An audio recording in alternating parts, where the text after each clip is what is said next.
Hello everyone, welcome our education channel. We learn together. ಈ ವಿಡಿಯೋದಲ್ಲಿ ಸಮಾಜ ವಿಜ್ಞಾನದ ಮಾಡೆಲ್ ಪೇಪರ್ 6 ಈಗ ಆಲ್ರೆಡಿ 5 ಮಾಡೆಲ್ ಪೇಪರನ್ನು ನಾವು ಬಿಡಿಸಿ ಆಗಿತ್ತು. ಇದು 6ನೇ ಮಾಡೆಲ್ ಪೇಪರ್. ಒಟ್ಟು 30 ಪ್ರಶ್ನೆಗಳನ್ನು ಒಳಗೊಂಡಿರುವಂತಹ ಒಂದು ಸೀರೀಸ್, MCQ ಸೀರೀಸ್ ಆಗಿದೆ. ನೀವು ಮಾಡೆಲ್ ಪೇಪರ್ ಅನ್ನೋದಕ್ಕಿಂತ MCQ ಸೀರೀಸ್ ಅಂತ ಕರಿಬಹುದು. ಎಲ್ಲ MCQ ಕ್ವಶನ್ಗಳು ಇರುವಂಥದ್ದು. ಇದು ನಮಗೆ TET ಎಕ್ಸಾಮ್ನಲ್ಲಿ ಯಾವ ರೀತಿಯಾಗಿ ಕ್ವಶನನ್ನು ಬಿಡಿಸಬೇಕು ಅಥವಾ ಕ್ವಶನ್ ಯಾವ ರೀತಿಯಾಗಿ ಫ್ರೇಮ್ ಆಗುತ್ತೆ ಅನ್ನೋಂಥದ್ದನ್ನು ಮೊದಲೇ ತಿಳ್ಕೊಳ್ಳಿಕ್ಕೆ ಅಥವಾ ಕೆಲವೊಂದಿಷ್ಟು ಪ್ರಾಕ್ಟೀಸ್ಗಳು ಇರೋದ್ರಿಂದ ಎಕ್ಸಾಮ್ನಲ್ಲಿ ಈಸಿಯಾಗಿ ನಾವು ಉತ್ತರವನ್ನು ಫೈಂಡ್ ಮಾಡಲಿಕ್ಕೆ ಸಾಧ್ಯ ಆಗುತ್ತೆ. ಆ ಪ್ರಾಕ್ಟೀಸ್ಗಾಗಿ ಇರುವಂಥವಾಗಿದೆ. ಇದರ ಜೊತೆಯಲ್ಲಿ ನಾವು ಸಮಾಜ ವಿಜ್ಞಾನದ ಯಾವುದೇ ಒಂದು ಲೆಸನ್ನ ಇಂಪಾರ್ಟೆಂಟ್ ನೋಟ್ಸ್ ಅಂದರೆ ಹೇಗೆ ಯಾವ ರೀತಿಯಾಗಿ ಕ್ವಶನನ್ನು ಫ್ರೇಮ್ ಮಾಡ್ತಾರೋ ಅದೇ ರೀತಿಯಾದಂತಹ ಪಾಯಿಂಟ್ಗಳನ್ನು ಇಟ್ಟು ಒಂದು ನೋಟ್ಸ್ ರೀತಿಯಾಗಿ ಮಾಡಿ ಲೆಸನ್ ವೈಸ್ ಮಾಡ್ತಾ ಇದ್ದೇವೆ.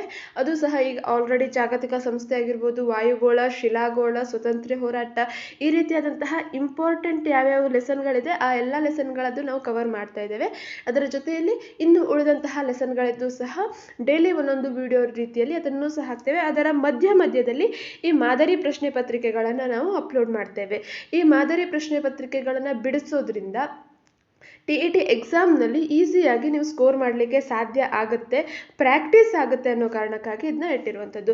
TET ಎಕ್ಸಾಮ್ ಜೂನ್ 30ಕ್ಕೆ ಇರುವಂಥದ್ದು. ಅಲ್ಲಿಯವರೆಗೆ ಈ ಒಂದು ಪ್ರಾಕ್ಟೀಸ್ ಸೀರೀಸ್ಗಳನ್ನು, ಮಾಡೆಲ್ ಪೇಪರ್ಗಳನ್ನು, ಹಾಗೆ ನಮ್ಮ ಚಾನಲ್ನಲ್ಲಿ ನಾವು ಸಮಾಜ ವಿಜ್ಞಾನ ವಿಷಯದ ನೋಟ್ಸ್ಗಳನ್ನು ಹಾಕುವಂಥದ್ದು ಅಥವಾ ಸೈನ್ಸ್ನ ನೋಟ್ಸ್ಗಳನ್ನ ಹಾಕುವಂಥದ್ದು, ಇವುಗಳನ್ನು ನೋಡಿ ನೀವು ಹೆಚ್ಚು ಪ್ರಾಕ್ಟೀಸ್ ಮಾಡಿದ್ರೆ 110+ ಸ್ಕೋರನ್ನು ಈಸಿಯಾಗಿ ಮಾಡಬಹುದು. ಅದೇ ರೀತಿಯಲ್ಲಿ ನಾವು ಕಮ್ಯುನಿಟಿಯಲ್ಲಿ ಕ್ವಿಜ್ಗಳನ್ನು ಹಾಕ್ತಾ ಇರ್ತೇವೆ. ಆ ಕ್ವಿಜ್ಗಳನ್ನು ಸಾಲ್ವ್ ಮಾಡುವಂಥದ್ದು, ಕ್ವಿಜ್ ಅಂದರೆ MCQ ಕ್ವಶನ್ಗಳನ್ನು ಹಾಕ್ತೇವೆ ಸಮಾಜ ವಿಜ್ಞಾನ ಅಥವಾ ವಿಜ್ಞಾನ ವಿಷಯಕ್ಕೆ ಸಂಬಂಧಪಟ್ಟಿರುವಂಥದ್ದು, ಅವುಗಳನ್ನು ಸಾಲ್ವ್ ಮಾಡುವಂಥದ್ದು. ಈ ರೀತಿ ಮಾಡೋದ್ರಿಂದ ನಿಮಗೆ TETಯಲ್ಲಿ ಸ್ಕೋರನ್ನು ಹೆಚ್ಚು ಮಾಡ್ಕೊಳ್ಳಿಕ್ಕೆ ಸಹಾಯ ಆಗುತ್ತೆ. ವಿಡಿಯೋವನ್ನು ಸ್ಟಾರ್ಟ್ ಮಾಡ್ತಾ ಹೋಗೋಣ ಬನ್ನಿ. ಅದಕ್ಕೂ ಮೊದಲು ನೀವೇನು ನಮ್ಮ ಚಾನಲನ್ನು ಸಬ್ಸ್ಕ್ರೈಬ್ ಆಗದೇ ಇದ್ದರೆ ಅಥವಾ ನಮ್ಮ ಚಾನಲ್ಗೆ ನ್ಯೂ ಯೂಸರ್ ಆಗಿದ್ದರೆ ದಯವಿಟ್ಟು ನಮ್ಮ ಚಾನಲನ್ನು ಸಬ್ಸ್ಕ್ರೈಬ್ ಮಾಡಿ, ಹಾಗೆ ಬೆಲ್ ಬಟನ್ ಒತ್ತೋ ಮೂಲಕ ನಮಗೆ ನೋಟಿಫೈ ಆಗಿರಿ. ಜೊತೆಯಲ್ಲಿ ವಿಡಿಯೋವನ್ನು ಹೆಚ್ಚೆಚ್ಚು ಲೈಕ್ ಮಾಡಿ, ಶೇರ್ ಮಾಡಿ.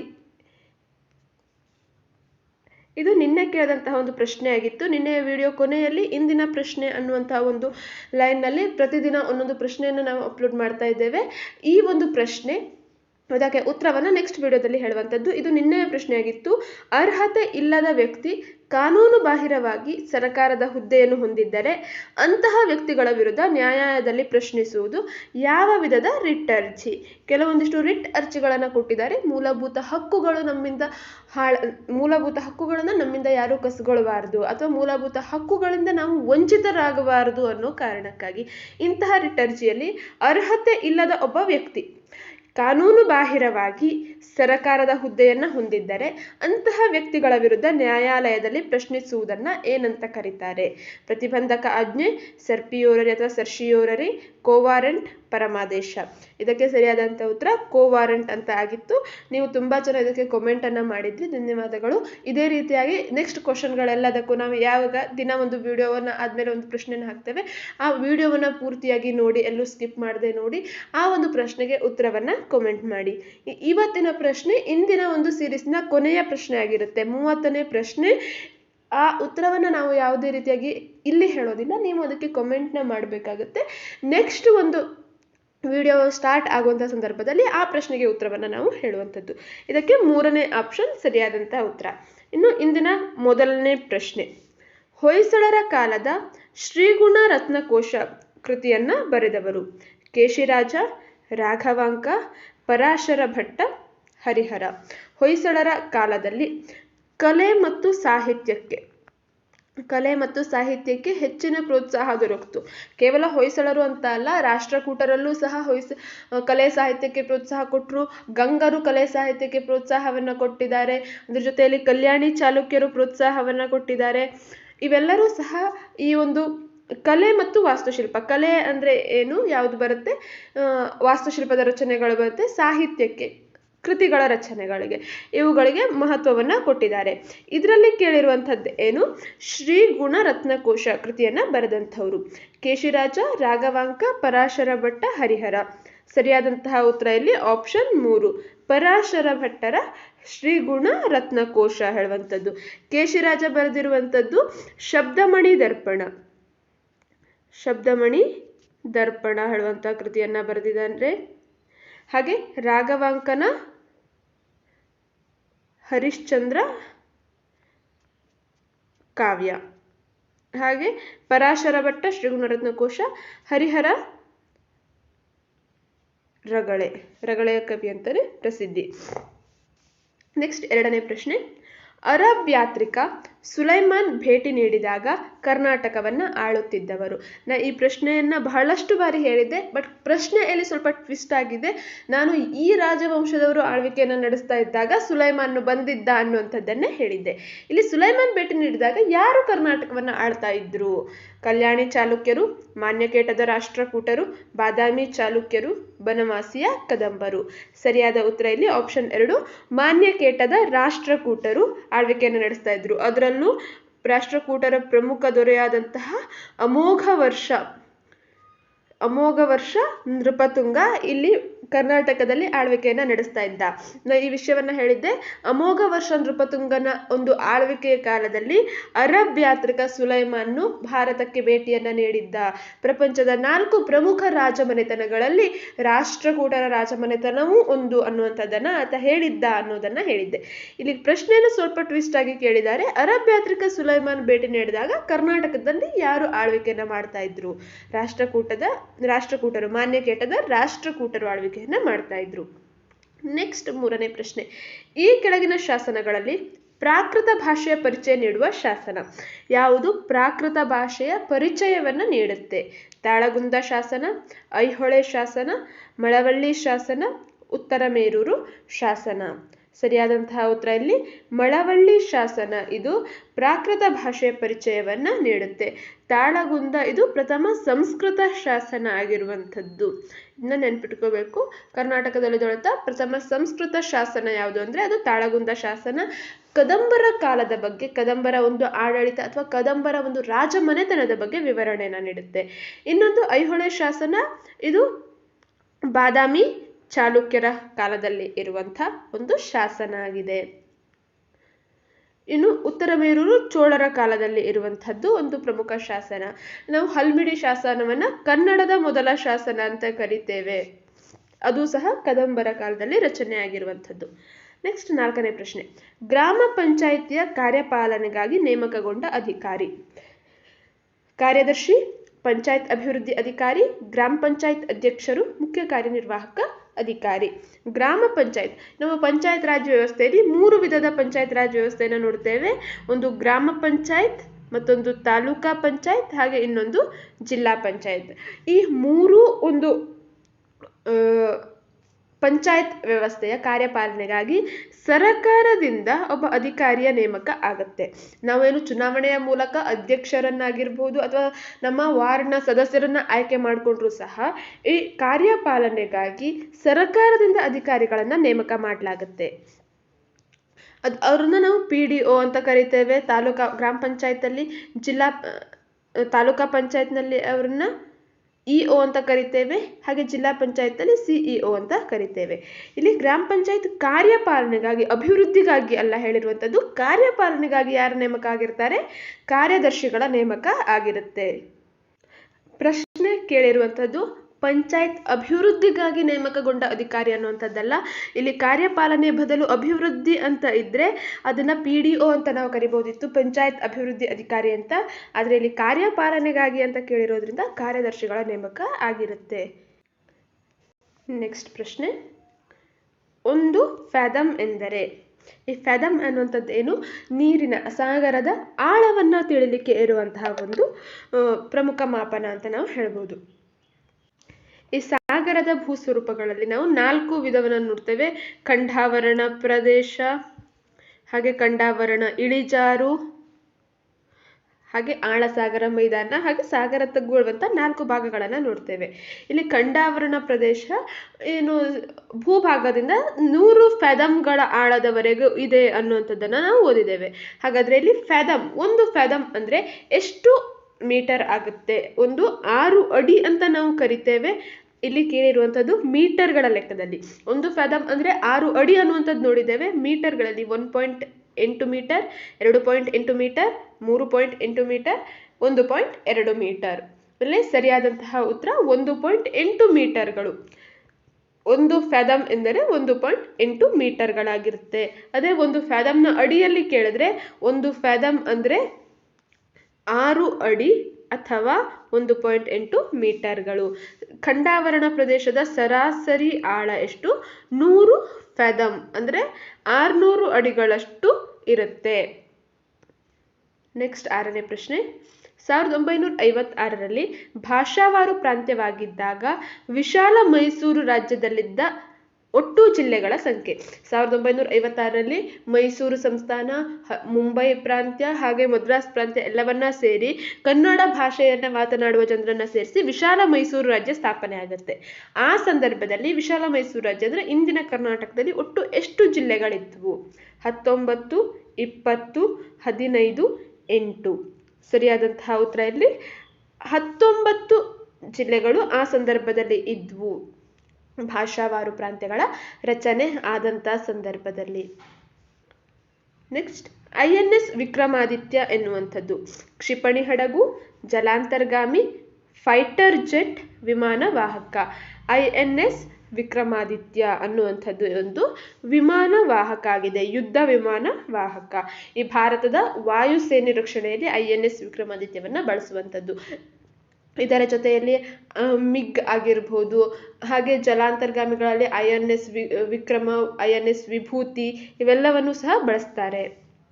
ನೆಕ್ಸ್ಟ್ 8ನೇ ಪ್ರಶ್ನೆ. ಆಸ್ಟ್ರೇಲಿಯಾದ ಆವರ್ತ ಗಾಳಿಯ ಹೆಸರು. ಆಲ್ರೆಡಿ ಒಂದು ವಾಯುಗೋಳ ಹೇಳುವಂತಹ ಲೆಸನ್ ಅಥವಾ ಜಲಗೋಳ ಹೇಳುವಂತಹ ಒಂದು ಲೆಸನ್ ಅನ್ನ ಮಾಡಿದಂತಹ ಸಂದರ್ಭದಲ್ಲಿ ಪ್ರಮುಖ ಪ್ರದೇಶಗಳಲ್ಲಿ ಆವರ್ತ ಗಾಳಿಯ ಹೆಸರನ್ನ ಏನಂತ ಕರೀತಾರೆ ಅನ್ನುವಂಥದ್ದನ್ನ ನಾನು ಆಲ್ರೆಡಿ ಹೇಳಿದ್ದೆ. ವಿಲ್ಲಿ ವಿಲ್ಲಿಸ್, ಹರಿಕೇನ್, ಟೈಫೂನ್, ವರ್ಲ್ಪೂಲ್ ಏನಂತ ಕರೀತಾರೆ ಆಸ್ಟ್ರೇಲಿಯಾದಲ್ಲಿ. ಇಲ್ಲಿ ವರ್ಲ್ಪೂಲ್ ಅಂತ ಕರೆಯುವಂಥದ್ದು ರಷ್ಯಾದಲ್ಲಿ ಕರೀತಾರೆ. ಟೈಫೂನ್ ಅನ್ನುವಂಥದ್ದು ಚೀನಾ ಮತ್ತು ಜಪಾನ್ನಲ್ಲಿ ಕರೆಯುವಂಥದ್ದು ಟೈಫೂನ್ ಅಂತ.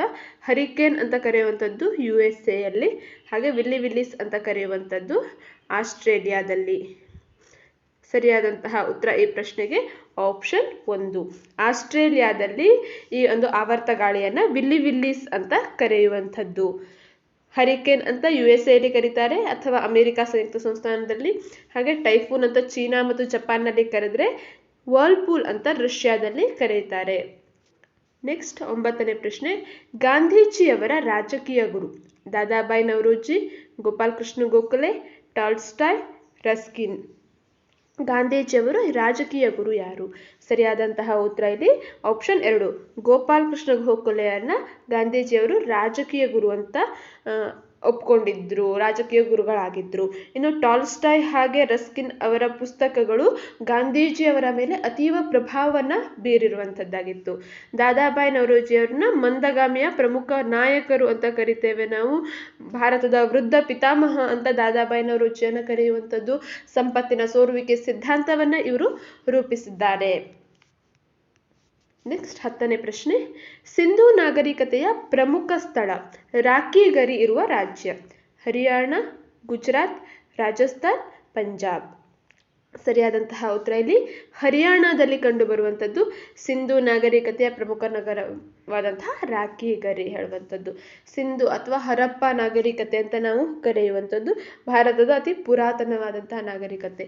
ಇದರ ನಗರ ಯೋಜನೆ, ಈಗ ಒಂದೊಂದು ನಾಗರಿಕತೆದು ಒಂದೊಂದು ಸ್ಪೆಸಿಫಿಕೇಶನ್ ಇರುತ್ತೆ. ನಾವು ಚೀನಾ ನಾಗರಿಕತೆ ಅಂತ ತೆಗೆದುಕೊಂಡಾಗ ಚೀನಾದ ಮಹಾಗೋಡೆ ನಿರ್ಮಾಣ ಆಗಿತ್ತು.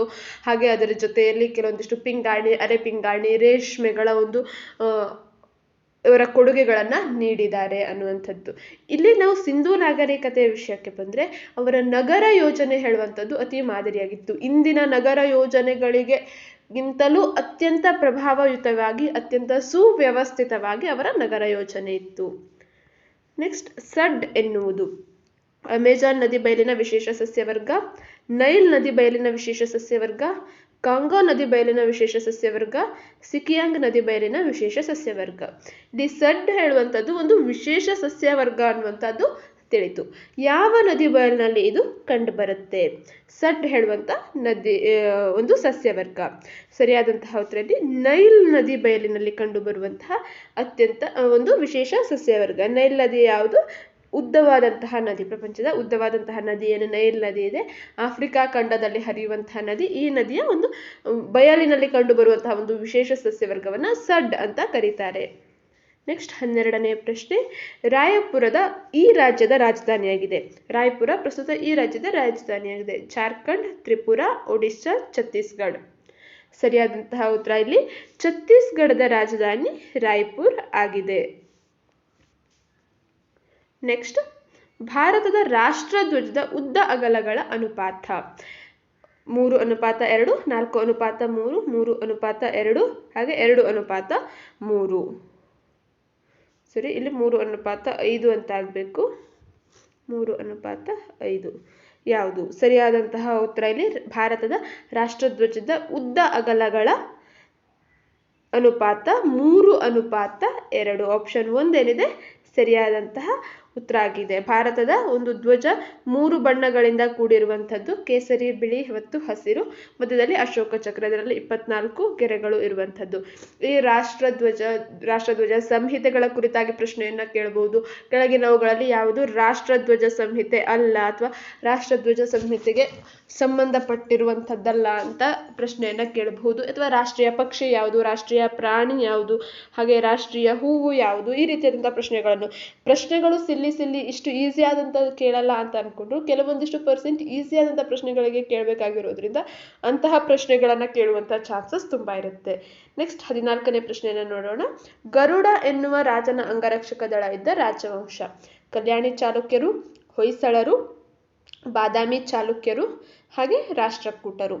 ಗರುಡ ಹೇಳುವಂತಹ ಅಂಗರಕ್ಷಕ ದಳ ಏನು ಮಾಡ್ತಿತ್ತು? ಈ ಗರುಡ ಅನ್ನುವ ಅಂಗರಕ್ಷಕ ದಳ ಅದನ್ನ ಫಸ್ಟ್ ನೋಡ್ತಾ ಹೋದ್ರೆ, ಆ ಒಂದು ರಾಜ, ಯಾವ ರಾಜನಿಗೆ ಗರುಡ ಹೇಳುವಂತಹ ಅಂಗರಕ್ಷಕ ದಳ ಇರ್ತಿತ್ತೋ ಆ ರಾಜ ಮರಣ ಹೊಂದಿದ ನಂತರ ಈ ಒಂದು ಅಂಗರಕ್ಷಕ ದಳದಲ್ಲಿ ಇರುವಂತಹ ಏನು ಸೈನಿಕರಿರ್ತಾರೆ ಅವರು ಸಹ ಮರಣವನ್ನ ಹೊಂದ್ತಾ ಇದ್ರು, ಅವರು ಸಾವನ್ನಪ್ತಾ ಇದ್ರು ಅಥವಾ ತಮ್ಮನ್ನು ತಾವು ಸಾಯಿಸ್ಕೊಳ್ತಾ ಇದ್ರು ರಾಜ ಮರಣ ಹೊಂದಿದ ನಂತರ.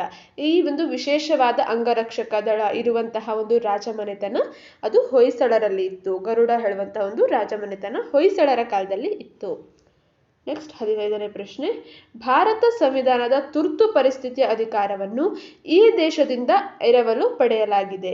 ಸಂವಿಧಾನದ ತುರ್ತು ಪರಿಸ್ಥಿತಿಯನ್ನ ಯಾವ ದೇಶದಿಂದ ಎರವಲು ಪಡೆಯಲಾಗಿದೆ?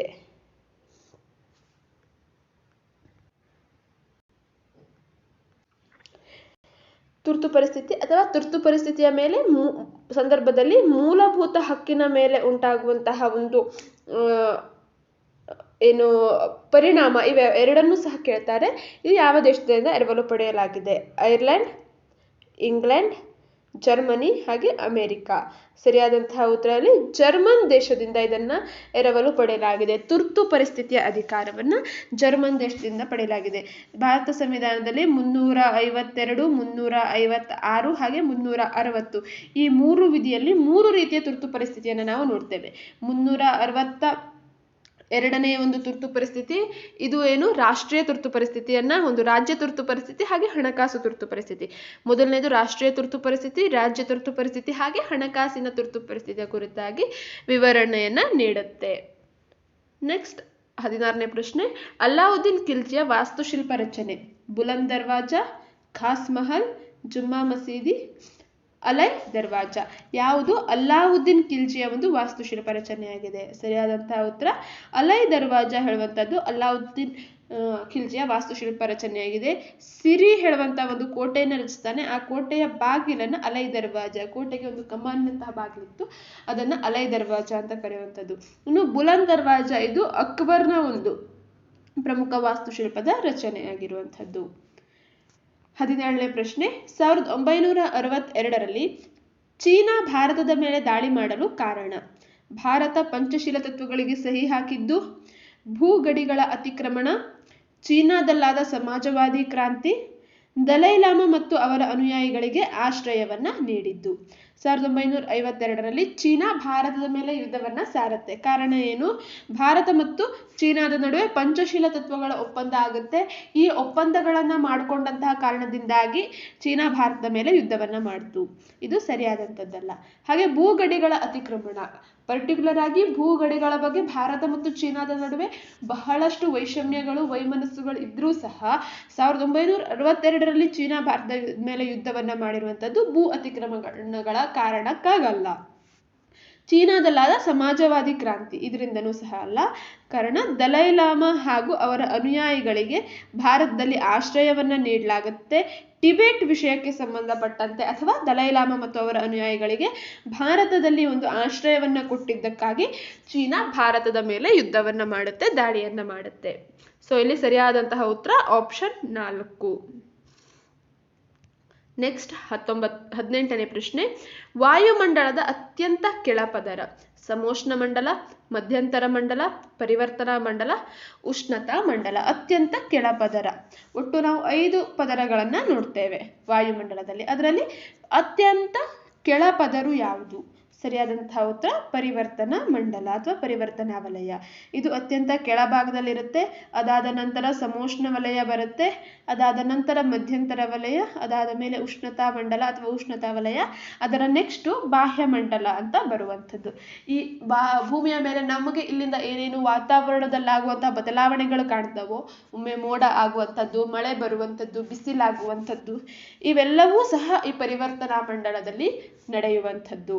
ಇದಾದ ನಂತರ ಬರುವಂಥದ್ದು ಸಮೋಷ್ಣ ಮಂಡಲ. ಈ ಜೆಟ್ ವಾಯುಮಾರ್ಗಗಳು, ಜೆಟ್ ವಿಮಾನ ಹಾಗೂ ಸ್ಪೈ ಕ್ಯಾಮೆರಾಗಳನ್ನ ಹಾಕ್ಲಿಕ್ಕೆ ಅನುಕೂಲ ಆದಂತ ಒಂದು ಪದರ ಸಮೋಷ್ಣ ಮಂಡಲ ಆಗಿದೆ.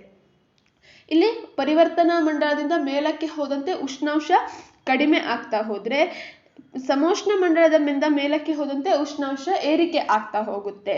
ಇನ್ನು ಸಮೋಷ್ಣ ಮಂಡಲದಲ್ಲಿ ಓಝೋನ್ ಪದರ ಕಂಡು ಬರುತ್ತೆ. ನೇರಳಾತೀತ ಕಿರಣಗಳಿಂದ ಭೂಮಿಯನ್ನು ರಕ್ಷಿಸ್ತಾ ಇರುವಂತಹ ಓಝೋನ್ ಪದರವು ಈ ಸಮೋಷ್ಣ ಮಂಡಲದಲ್ಲಿ ಕಂಡು ಬರುವಂಥದ್ದು. ಅದರ ನೆಕ್ಸ್ಟ್ ಬರುವಂಥದ್ದು ಮಧ್ಯಂತರ ಮಂಡಲ. ಇಲ್ಲಿ ಉಷ್ಣಾಂಶವೂ ಸಹ ಕಡಿಮೆ ಆಗ್ತಾ ಹೋಗುತ್ತೆ. -100°C ಉಷ್ಣಾಂಶ ಕಡಿಮೆ ಆಗುತ್ತೆ. ಅತ್ಯಂತ ಶೀತ ವಲಯ ಅಂತ ಇದನ್ನು ಸಹ ಕರೀತಾರೆ. ಇದರ ನೆಕ್ಸ್ಟ್ ಬರುವಂಥದ್ದು ಉಷ್ಣತಾ ಮಂಡಲ. ಇಲ್ಲಿ ಉಷ್ಣಾಂಶವು ಅತ್ಯಧಿಕವಾಗಿ ಹೆಚ್ಚಾಗ್ತಾ ಹೋಗುತ್ತೆ. ಎಷ್ಟು ಹೆಚ್ಚಾಗುತ್ತೆ ಅಂದ್ರೆ ಈ ವಲಯದಲ್ಲಿರುವಂತಹ ಅಣುಗಳು ಅಯಾನುಗಳಾಗಿ ಪರಿವರ್ತನೆ ಹೊಂದುತ್ತವೆ. ಹಾಗಾಗಿ ಇದನ್ನ ಅಯಾನು ವಲಯ, ಅಯಾನು ಮಂಡಲ ಅಂತಲೂ ಸಹ ಕರೀತಾರೆ. ಭೂಮಿಯಿಂದ ಪ್ರಸಾರಗೊಂಡಂತಹ ರೇಡಿಯೋ ತರಂಗಗಳು ಪುನಃ ಭೂಮಿಯ ಕಡೆಗೆ ಪ್ರತಿಫಲಿಸುವಂತಹ ವಲಯ ಉಷ್ಣತಾ ಮಂಡಲ ಆಗಿದೆ. ಇದರ ನಂತರ ಬರುವಂಥದ್ದು ಬಾಹ್ಯ ಮಂಡಲ ಅಥವಾ ಬಾಹ್ಯ ವಲಯ. ಇಲ್ಲಿ ಅತಿ ವಿರಳ ಆಗಿ ಇರುವಂತಹ ಅಣುಗಳನ್ನ ಕಾಣ್ತೇವೆ. ಇಲ್ಲಿನ ರಿಸರ್ಚ್ ಅಷ್ಟಾಗಿ ತಿಳಿದು ಬಂದಿಲ್ಲ. ನೆಕ್ಸ್ಟ್ ಇರುವಂಥದ್ದು 19ನೇ ಪ್ರಶ್ನೆ. ಹಿಂದೂ ಮಹಾಸಾಗರವು ಹೊಂದಿರುವ ಖಂಡಗಳ ಮೇರೆ. ಯಾವ್ಯಾವ ಖಂಡಗಳು ಹಿಂದೂ ಮಹಾಸಾಗರವನ್ನ ಟಚ್ ಮಾಡ್ತವೆ ಅಂತ ಪ್ರಶ್ನೆ. Australia, Africa, Asia. Australia, Asia, ದಕ್ಷಿಣ ಅಮೆರಿಕ. ಏಷ್ಯಾ, ಉತ್ತರ ಅಮೆರಿಕ, ಆಸ್ಟ್ರೇಲಿಯಾ. ಏಷ್ಯಾ, ಉತ್ತರ ಅಮೆರಿಕ, ದಕ್ಷಿಣ ಅಮೆರಿಕ. ಸರಿಯಾದಂತಹ ಉತ್ತರ ಇಲ್ಲಿ ಆಪ್ಷನ್ 1. ಆಸ್ಟ್ರೇಲಿಯಾ, ಆಫ್ರಿಕಾ ಮತ್ತು ಏಷ್ಯಾ ಖಂಡಗಳು ಇವೇನಿದ್ದಾವೆ ಹಿಂದೂ ಮಹಾಸಾಗರನ ತಮ್ಮ ಮೇರೆಗಳಾಗಿ ಹೊಂದಿದೆ. ಈ ಹಿಂದೂ ಮಹಾಸಾಗರ ಈ 3 ಖಂಡಗಳ ನಡುವೆ ಹಂಚಿಕೆ ಆಗಿರುವಂಥದ್ದನ್ನು ನಾವು ಕಾಣ್ಬೋದು. ನೆಕ್ಸ್ಟ್ 20ನೇ ಪ್ರಶ್ನೆ. ಭಾರತೀಯ ಪತ್ರಿಕಾ ಪರಿಷತ್ತು ಸಂಸ್ಥೆಯ ಉದ್ದೇಶ ಪತ್ರಿಕೆಗಳ ಪ್ರಸಾರ ಸಂಖ್ಯೆಯನ್ನು ಹೆಚ್ಚಿಸುವುದು, ನಿಯತಕಾಲಿಕೆಗಳ ಮುದ್ರಣವನ್ನು ಹೆಚ್ಚಿಸುವುದು, ಪತ್ರಿಕಾ ಸ್ವಾತಂತ್ರ್ಯ ರಕ್ಷಣೆಗಾಗಿ, ಪತ್ರಿಕೆ ಮತ್ತು ನಿಯತಕಾಲಿಕೆಗಳ ಮುದ್ರಣವನ್ನ ಹೆಚ್ಚಿಸಲಿಕ್ಕೆ ಭಾರತೀಯ ಪತ್ರಿಕಾ ಪರಿಷತ್ತು ಹೇಳುವಂತ ಒಂದು ಸಂಸ್ಥೆಯನ್ನ ಸ್ಥಾಪನೆ ಮಾಡಲಾಗುತ್ತೆ. ಇದರ ಕಾರಣ ಏನು? ಈ ಒಂದು ಸಂಸ್ಥೆಯನ್ನ ರಚನೆ ಮಾಡಿರುವಂತಹ ಕಾರಣ ಪತ್ರಿಕೆಗಳ ಪ್ರಸಾರವನ್ನು ಹೆಚ್ಚಿಸುವುದಕ್ಕಾಗಿ ಅಲ್ಲ, ನಿಯತಕಾಲಿಕೆಗಳ ಮುದ್ರಣವನ್ನು ಹೆಚ್ಚಿಸುವುದಕ್ಕಾಗಿ ಅಲ್ಲ, ಇವೆರಡನ್ನು ಹೆಚ್ಚಿಸುವುದಕ್ಕಾಗಿ ಅಲ್ಲ, ಬದಲಾಗಿ ಪತ್ರಿಕೆಗಳ ಸ್ವಾತಂತ್ರ್ಯವನ್ನ ರಕ್ಷಣೆ ಮಾಡಲಿಕ್ಕಾಗಿ. ಪತ್ರಿಕೆಗಳು ಏನು ಕೆಲವೊಂದಿಷ್ಟು ಕಾಂಪ್ಲಿಕೇಟೆಡ್ ಆದಂತಹ ವಿಷಯಗಳನ್ನ ಪ್ರಸಾರವನ್ನ ಮಾಡಬೇಕು, ಜನರಿಗೆ ತಲುಪಿಸಬೇಕು ಅಂತ ಆದಾಗ ಅವಕ್ಕೊಂದಿಷ್ಟು ಸ್ವತಂತ್ರ ಬೇಕು. ಬೇರೆಯವರು ಬಂದು ಅವರ ಮೇಲೆ ದಬ್ಬಾಳಿಕೆಯನ್ನ ಮಾಡಬಾರದು. ಈ ರೀತಿಯಾದಂತಹ ಕೆಲವೊಂದಿಷ್ಟು ಕಾರಣಕ್ಕಾಗಿ ಈ ಭಾರತೀಯ ಪತ್ರಿಕಾ ಪರಿಷತ್ತು ಸ್ಥಾಪನೆಯನ್ನ ಮಾಡಲಾಗಿದೆ. ನೆಕ್ಸ್ಟ್ 21ನೇ ಪ್ರಶ್ನೆ. ಭಾರತವನ್ನು ಗಣರಾಜ್ಯವೆಂದು ಕರೆಯಲು ಕಾರಣ. ನಮ್ಮ ದೇಶವು ವಿವಿಧ ರಾಜ್ಯಗಳಿಂದ ಕೂಡಿರೋದ್ರಿಂದ, ಬಹಳಷ್ಟು ರಾಜ್ಯಗಳಿಂದ ನಮ್ಮ ದೇಶ ಕೂಡಿದೆ ಅನ್ನೋ ಕಾರಣಕ್ಕಾಗಿ, ಪ್ರಧಾನಮಂತ್ರಿಯವರು ನೈಜ ಕಾರ್ಯಾಂಗವಾಗಿರುವುದರಿಂದ, ಪ್ರಧಾನಮಂತ್ರಿಯನ್ನೊಳಗೊಂಡಂತಹ ಮಂತ್ರಿಮಂಡಲ ನೈಜ ಕಾರ್ಯಾಂಗ ಆಗಿದೆ. ಹಾಗಾಗಿ ಗಣರಾಜ್ಯ ಅಂತ ಕರಿತೇವೆ. ನಮ್ಮ ರಾಷ್ಟ್ರದಲ್ಲಿ ರಾಜ್ಯ ಮತ್ತು ಕೇಂದ್ರಾಡಳಿತ ಪ್ರದೇಶಗಳು ಇರೋದ್ರಿಂದ, ನಮ್ಮ ರಾಜ್ಯದಲ್ಲಿ ರಾಜ್ಯಗಳು ಸಹ ಇದೆ, ಕೇಂದ್ರಾಡಳಿತ ಪ್ರದೇಶಗಳು ಅಂದ್ರೆ ರಾಷ್ಟ್ರಪತಿಯವರು ಆಳ್ವಿಕೆ ಮಾಡುವಂತಹ ಕೇಂದ್ರಾಡಳಿತ ಪ್ರದೇಶಗಳು ಸಹ ಇರೋದ್ರಿಂದ, ರಾಷ್ಟ್ರಾಧ್ಯಕ್ಷರನ್ನ ಚುನಾವಣೆಯ ಮೂಲಕ ಆರಿಸುವುದರಿಂದ, ರಾಷ್ಟ್ರಾಧ್ಯಕ್ಷರು ಅಂದ್ರೆ ರಾಷ್ಟ್ರಪತಿಗಳನ್ನು ನಾವು ಚುನಾವಣೆಯ ಮೂಲಕ ಆಯ್ಕೆ ಮಾಡೋದ್ರಿಂದ. ಸರಿಯಾದಂತಹ ಉತ್ತರ ಇಲ್ಲಿ ಆಪ್ಷನ್ 4, ರಾಷ್ಟ್ರಪತಿಯವರನ್ನ ಅಥವಾ ರಾಷ್ಟ್ರಾಧ್ಯಕ್ಷರನ್ನ ನಾವು ಚುನಾವಣೆಯ ಮೂಲಕ ಆಯ್ಕೆಯನ್ನ ಮಾಡ್ತೇವೆ. ಈ ಕಾರಣದಿಂದಾಗಿ ಭಾರತವನ್ನ ಗಣರಾಜ್ಯ ಅಂತ ಕರಿತೇವೆ. ಪ್ರತ್ಯಕ್ಷ ಅಲ್ಲ, ಪರೋಕ್ಷ ಚುನಾವಣೆಯ ಮೂಲಕ ನಾವು ರಾಷ್ಟ್ರಾಧ್ಯಕ್ಷರ ಆಯ್ಕೆಯನ್ನು ಮಾಡ್ತೇವೆ. ನಮ್ಮಿಂದ ಆಯ್ಕೆಯಾಗಿ ಹೋದಂತಹ ಲೋಕಸಭಾ ಸದಸ್ಯರಿರ್ಬೋದು, ವಿಧಾನಸಭಾ ಸದಸ್ಯರಿರ್ಬೋದು, ವಿಧಾನ ಪರಿಷತ್ ಸದಸ್ಯರಿರ್ಬೋದು, ಇವರೆಲ್ಲರ ಒಂದು ಮತದಾರರ ವರ್ಗದಿಂದ ಕೂಡಿದಿಂದ ರಾಷ್ಟ್ರಾಧ್ಯಕ್ಷರ ಚುನಾವಣೆ ಆಗುತ್ತೆ, ಆಯ್ಕೆ ಆಗುತ್ತೆ. ಹಾಗಾಗಿ ಭಾರತವನ್ನ ಗಣರಾಜ್ಯ ಅಂತ ಕರೆಯುವಂಥದ್ದು. ನೆಕ್ಸ್ಟ್ 22ನೇ ಪ್ರಶ್ನೆ, ನವಶೇವಾ ಬಂದರನ್ನು ಸ್ಥಾಪಿಸಲು ಕಾರಣ. ಮುಂಬೈ ಬಂದರಿನ ಒತ್ತಡವನ್ನು ಕಡಿಮೆ ಮಾಡಲು, ಕಲ್ಕತ್ತಾ ಬಂದರಿನ ಒತ್ತಡವನ್ನು ಕಡಿಮೆ ಮಾಡಲು, ಕಲ್ಕತ್ತಾ ಬಂದರಿನಲ್ಲಿ ಆಗಾಗ್ಗೆ ಮರಳು ತುಂಬುವುದರಿಂದ, ಕಲ್ಕತ್ತಾ ಬಂದರು ಬಹಳ ಆಳ ಇಲ್ಲದಿರುವುದರಿಂದ. ಕಾರಣಕ್ಕಾಗಿ ನೌಶೇವಾ ಬಂದರನ್ನ ನಿರ್ಮಾಣ ಮಾಡಲಾಗಿದೆ. ಸರಿಯಾದಂತಹ ಉತ್ತರ ಇಲ್ಲಿ ಮುಂಬೈ ಬಂದರಿನ ಒತ್ತಡವನ್ನ ಕಡಿಮೆ ಮಾಡಲಿಕ್ಕಾಗಿ ನೌಶೇವಾ ಬಂದರನ್ನ ನಿರ್ಮಾಣ ಮಾಡಲಾಗಿದೆ. ಇನ್ನು ಕಲ್ಕತ್ತಾ ಬಂದರಿನ ಒತ್ತಡವನ್ನ ಕಡಿಮೆ ಮಾಡಲು ಹಾಲ್ಡಿಯಾ ಹೇಳುವಂಥ ಬಂದರನ್ನ ನಿರ್ಮಾಣ ಮಾಡಿದ್ದಾರೆ. ಕಲ್ಕತ್ತಾ ಬಂದರಿನ ಒತ್ತಡವನ್ನು ಕಡಿಮೆ ಮಾಡಲಿಕ್ಕೆ. ಅದ್ರ ಜೊತೆಯಲ್ಲಿ ಕಾರಣ ಏನು, ಕಲ್ಕತ್ತಾ ನದಿಯಲ್ಲಿ ಕಲ್ಕತ್ತಾ ಈ ಬಂದರಿನಲ್ಲಿ ಆಗಾಗ್ಗೆ ಮರಳು ತುಂಬುತ್ತೆ, ಹೆಚ್ಚು ಆಳ ಆಗಿಲ್ಲ, ಅಲ್ಲಿ ಪದೇ ಪದೇ ಹೂಳೆತ್ತುವಂತಹ ಕೆಲಸ ಆಗ್ಬೇಕಾಗುತ್ತೆ. ಹೀಗಾಗಿ ಹಾಲ್ಡಿಯಾ ಬಂದರನ್ನ ನಿರ್ಮಾಣ ಮಾಡಿದ್ದಾರೆ. ಇನ್ನು ಮುಂಬೈ ಬಂದರಿನ ಒತ್ತಡವನ್ನ ಕಡಿಮೆ ಮಾಡಲಿಕ್ಕಾಗಿ ನೌಶೇವಾ ಬಂದರನ್ನ ನಿರ್ಮಾಣ ಮಾಡಲಾಗಿದೆ. ನೆಕ್ಸ್ಟ್ ಪ್ರಶ್ನೆ, ಸೈಯದ್ ಸಂತತಿಯ ಸ್ಥಾಪಕ ಖಿಜರ್ ಖಾನ್ ಸೈಯದ್ ದೆಹಲಿಯನ್ನು ವಶಪಡಿಸಿಕೊಳ್ಳುವ ಮುಂಚೆ ಈ ಪ್ರಾಂತ್ಯದ ರಾಜ್ಯಪಾಲನಾಗಿದ್ದ. ಗ್ವಾಲಿಯರ್ ಪ್ರಾಂತ್ಯ, ಸಿಂಧ್ ಪ್ರಾಂತ್ಯ, ಮುಲ್ತಾನ್ ಪ್ರಾಂತ್ಯ, ಪಂಜಾಬ್ ಪ್ರಾಂತ್ಯ. ಸೈಯದ್ ಸಂತತಿ ದೆಹಲಿ ಸುಲ್ತಾನರಲ್ಲಿ ಬರುವಂತಹ ಪ್ರಮುಖ ಸಂತತಿಗಳು ಗುಲಾಮಿ ಆಗಿರ್ಬೋದು, ಖಿಲ್ಜಿ ಸಂತತಿ, ಸೈಯದ್ ಸಂತತಿ, ತುಗ್ಲಕ್ ಸಂತತಿ, ಹಾಗೆ ಲೋಧಿ ಸಂತತಿ. ಒಟ್ಟು 5 ಸಂತತಿಗಳು ಇದರಲ್ಲಿ ಬರುವಂಥದ್ದು. ಈ ಸೈಯದ್ ಸಂತತಿಯ ಸ್ಥಾಪಕ ಯಾರು? ಖಿಜರ್ ಖಾನ್ ಸೈಯದ್. ಈತ ದೆಹಲಿಯನ್ನ ವಶಪಡಿಸಿಕೊಳ್ಳುವಂತಗಿಂತಲೂ ಮೊದಲು, ಅಂದ್ರೆ ಈ ಸೈಯದ್ ಸಂತತಿಯನ್ನ ಆತ ಸ್ಥಾಪನೆ ಮಾಡುವುದಕ್ಕಿಂತ ಮೊದಲು ಯಾವ ಪ್ರಾಂತ್ಯದಲ್ಲಿ ರಾಜ್ಯಪಾಲನಾಗಿದ್ದ? ಸರಿಯಾದಂತಹ ಉತ್ತರ ಇಲ್ಲಿ ಮುಲ್ತಾನ್ ಪ್ರಾಂತ್ಯದಲ್ಲಿ ಈತ ರಾಜ್ಯಪಾಲನಾಗಿ ಕಾರ್ಯವನ್ನ ಮಾಡ್ತಾ ಇದ್ದ. ನೆಕ್ಸ್ಟ್ 24ನೇ ಪ್ರಶ್ನೆ, ಅಧೀನ ನ್ಯಾಯಾಲಯಗಳು ತಮ್ಮ ಅಧಿಕಾರದ ವ್ಯಾಪ್ತಿ ಮೀರಿ ಮೊಕದ್ದಮೆ ವಿಚಾರಣೆ ಮಾಡಕೂಡದು ಎಂದು ಸರ್ವೋಚ್ಚ ನ್ಯಾಯಾಲಯ ಹೊರಡಿಸುವ ಲಿಖಿತ ರೂಪದ ಆಜ್ಞೆ. ಸರ್ವೋಚ್ಚ ನ್ಯಾಯಾಲಯದ ಅಡಿಯಲ್ಲಿ ಬರುವಂತಹ ಅಧೀನ ನ್ಯಾಯಾಲಯಗಳು ಅವರ ಅಧಿಕಾರದ ವ್ಯಾಪ್ತಿಗೆ ಹೊರತಾಗಿ ಯಾವುದೇ ಮೊಕದ್ದಮೆಯನ್ನು ವಿಚಾರಣೆ ಮಾಡುವಂತಿಲ್ಲ ಅಂತ ಸುಪ್ರೀಂ ಕೋರ್ಟ್ ಒಂದು ರಿಟ್ ಅರ್ಜಿಯನ್ನು ಹೊರಡಿಸುತ್ತೆ. ಆ ಆಜ್ಞೆಯನ್ನ ಏನಂತ ಕರೀತಾರೆ? ಪ್ರತಿಬಂಧಕಾಜ್ಞೆ, ಪರಮಾದೇಶ, ಕೋವಾರೆಂಟ್, ಸರ್ಶಿಯೋರರಿ. ಸರಿಯಾದಂತಹ ಉತ್ತರ ಇದಕ್ಕೆ ಪ್ರತಿಬಂಧಕ ಆಜ್ಞೆ ಅಂತ ಕರೀತಾರೆ. ಬಂಧಕವನ್ನ ಮಾಡುವಂಥದ್ದು. ತಮ್ಮ ಅಧಿಕಾರದ ವ್ಯಾಪ್ತಿಯನ್ನ ಮೀರಿ ಯಾವುದೇ ಒಂದು ಮೊಕದ್ದಮೆಯನ್ನ ವಿಚಾರಣೆ ಮಾಡಬಾರದು ಅಂತ ಪ್ರತಿಬಂಧಕವನ್ನ ಹೇರುವಂಥದ್ದನ್ನ ಪ್ರತಿಬಂಧಕಾಜ್ಞೆ ಅಥವಾ ಒಂದು ರಿಟ್ ಅಂತ ಕರೀತಾರೆ. ನೆಕ್ಸ್ಟ್ 25ನೇ ಪ್ರಶ್ನೆ, ಸಂವಿಧಾನದ ಎಷ್ಟನೇ ವಿಧಿಯು ಸಂಸತ್ತಿನ ರಚನೆಗೆ ಅವಕಾಶವನ್ನ ಮಾಡಿಕೊಟ್ಟಿದೆ? 79ನೇ ವಿಧಿ, 73ನೇ ವಿಧಿ, 84ನೇ ವಿಧಿ, 62ನೇ ವಿಧಿ. ಸಂಸತ್ತಿನ ರಚನೆ ಅಂದ್ರೆ ಏನು?